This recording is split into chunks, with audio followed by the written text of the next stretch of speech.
Baiklah, Assalamualaikum warahmatullahi wabarakatuh. Sebelumnya perkenalkan, kami dari kelompok E, kelas A Biokimia 1, akan membahas mengenai elektroforesis memisahkan asam nukleat dengan dosen pengampu Ibu Dr. Renat Safrizayanti, SSI, MSI, yang beranggotakan saya sendiri, Zakiatul Izati, NIM 221041, bersama rekan-rekan saya, yang pertama Alia Fitri, NIM 221041, yang kedua Prahesti Agustin Ristivara dengan NIM 2210413040, dan Rahmat Rafael NIM 2210413021. Untuk materi yang pertama akan dijelaskan oleh Rahmat Rafael. Kepada Rahmat Rafael dipersilahkan. Terima kasih kepada moderator. Materi pertama, saya akan menjelaskan tentang elektroforesis. Elektroforesis adalah teknik laboratorium yang sangat penting dalam biologi molekuler, khususnya dalam memisahkan molekul-molekul berdasarkan ukuran dan muatannya. Teknik ini memisahkan partikel atau biomolekul bermuatan di dalam media yang diberi arus atau medan listrik. Berikut adalah ilustrasi dari rangkaian alat elektroforesis. Elektroforesis terdiri dari dua kata, yaitu elektro atau listrik dan foresis atau migrasi. Migrasi adalah perpindahan yang mengarah pada molekul muatan seperti DNA yang terjadi karena adanya arus listrik. Partikel bermuatan akan bergerak menuju elektroda yang muatannya berlawanan.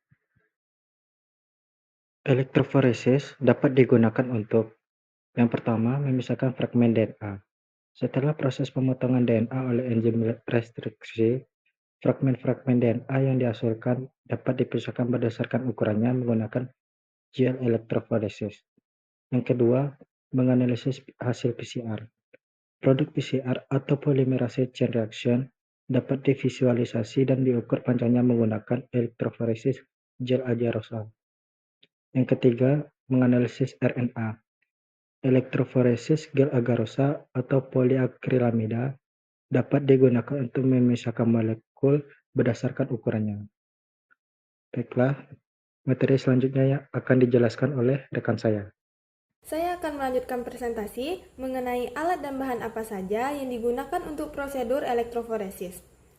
Alat-alat yang digunakan untuk prosedur ini, yang pertama ada wadah, yang kedua ada sumber arus listrik, yang ketiga ada gel elektroforesis. Ada dua jenis gel yang digunakan untuk prosedur ini, yaitu gel agarose dan gel poliakrilamida. Yang keempat, kita membutuhkan sel elektroforesis, dan kelima, sumuran DNA. Ini adalah gambar dari rangkaian alat yang digunakan dalam proses elektroforesis. Di sini kita dapat melihat gambar dari sumuran-sumuran gel yang telah dibuat. Di bawahnya adalah wadah. Wadah ini sebagai tempat dari gel tersebut. Dan di sebelahnya kita dapat melihat rangkaian alat yang digunakan dalam proses elektroforesis. Bahan pertama yang kita butuhkan adalah larutan buffer.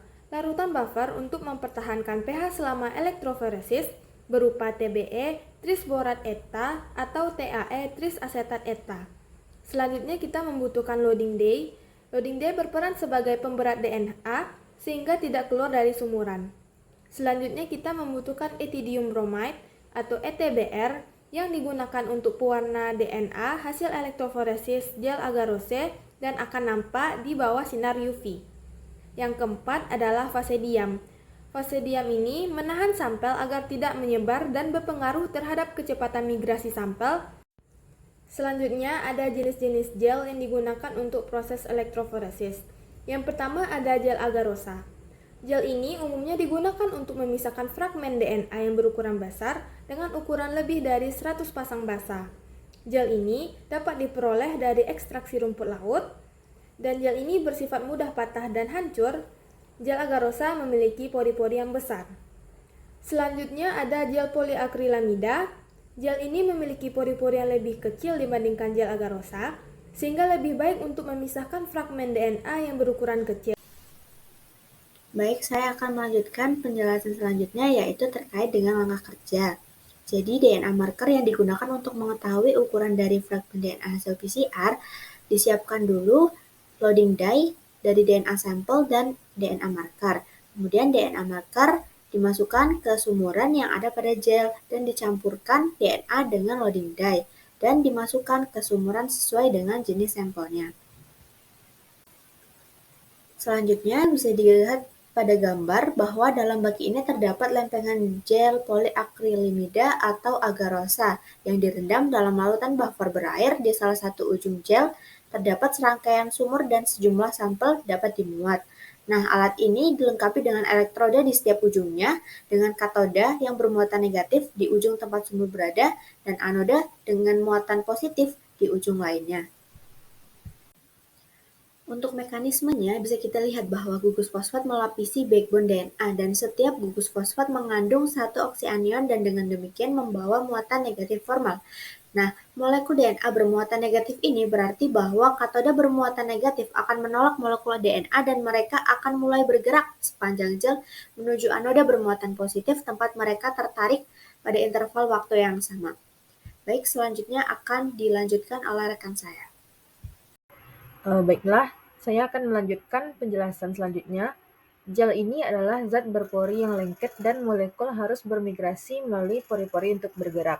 Sepanjang gel dalam proses yang disebut sifik, semakin besar molekul DNA, semakin besar pula kesulitannya dalam bernavigasi melalui pori-pori, yang berarti bahwa molekul DNA yang lebih kecil akan menempuh jarak yang lebih jauh melalui gel, sedangkan molekul yang lebih besar akan menempuh jarak yang lebih pendek melalui gel dalam waktu yang sama.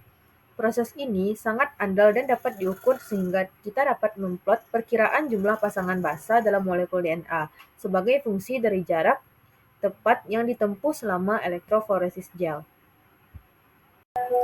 Setelah pemisahan selesai, arus dimatikan dan pewarna pengikat DNA diaktifkan, ditambahkan ke sistem yang memancarkan warna merah muda neon dalam sinar UV. Inilah cara pengumpulan data yang akan muncul sebagai pita tipis yang terkadang menyerupai tangga jika terdapat banyak molekul DNA berbeda dalam sampel, dan setiap pita berisi ribuan molekul DNA yang identik dengan panjang tertentu. Semakin jauh dari sumber sebuah pita muncul, semakin pendek molekul DNA yang menghasilkan pita tersebut. Baiklah, sekian materi mengenai elektroforesis memisahkan asam nukleat yang dapat kami sampaikan. Saya sebagai perwakilan dari kelompok E, Biokimia kelas A mengucapkan mohon maaf atas segala kekurangan. Saya akhiri. Assalamualaikum warahmatullahi wabarakatuh.